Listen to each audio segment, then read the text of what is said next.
Grabe, iba talaga yung saya kapag nabibili mo na yung gamit na gusto mo. Hindi nga ako makapaniwala na meron na akong iPhone 17 Pro Max 1TB fully paid. At syempre dahil food is life sa mag-ate. Eto at napapudri pa rin kahit wala nang pamasahe. Ay grabe, busog na naman ng mag-ate.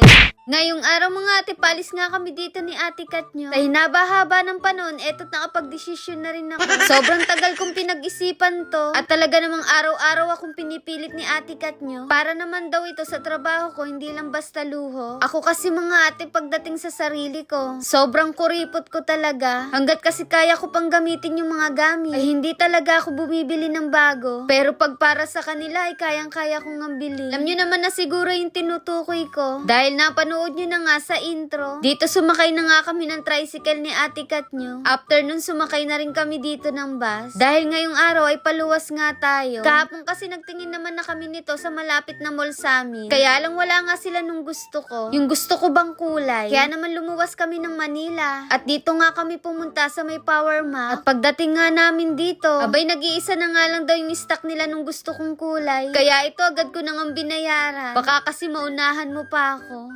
Walang ganon. At shoutout nga sa mga staff dito na nakakilala sa atin. Abay nagulat ako, pinapanood daw nila tayo. Wala daw ba akong dalang ulam? At eto na nga, in-unbox ko ng ating iPhone 17 Pro Max 1TB fully paid. At grabe, legit yung saya. Iba talaga sa pakiramdam mga ate. Dahil may nakikita ka dun sa mga pinaghihirapan mo. Abay naiiyak na nga ako dito, kaya lang panay kausap sila sa akin. Kaya tuloy yung luha ko umurong pabalik. Sobrang kinikilig nga ako dito. At talaga naman yung kamay ko habang ino-open ko to ng lalamig. Iba talaga kapag galing sa pinaghirapan mo yung pinambili mo. Totoo lang mga ate, ayaw ko talaga mag-upgrade ng phone. Pero si Ate Kat nyo nga yung makulit. Para daw lalong gumanda yung mga quality ng bidyong ginagawa natin. Hindi kasi talaga biro yung presyo nito. Yung ang tagal-tagal kong inipon pero wala pang isang minuto, ubus na. Kaya etong Ate Kat nyo, napaupo na lang dito at nagugutom na. Sabi ko nga sa kanya, eto na lang yung kainin natin. Last year kasi mga ate, sila nga yung binilhan ko ng cellphone. Kaya sabi ni Ate Kat nyo, yung sarili ko naman din daw yung bilhan ko. Wag naman daw yung puro sila iniisip ko. Ayun mga ate, kahit pamasahin na nga lang yung natitirang pera. Eto at kakain pa rin tayo. Abay, hindi pwedeng pabayaan yung mga alaga namin sa tiyan. Hali dito na nga lang pala kami kumain sa may food court. At etong bibimbap nga yung in-order namin. Ay sa akin lang pala yung kay Ate Kat nyo. Ay spicy samgyupsal. At eto mga ate, mukhang last food trip na naman natin to. Dahil wala na talaga tayong budget. At kailangan ko magsipag gumawa ng mga content para ma-ROI natin yung pinambili natin ng cellphone. Naalala ko nga dati mga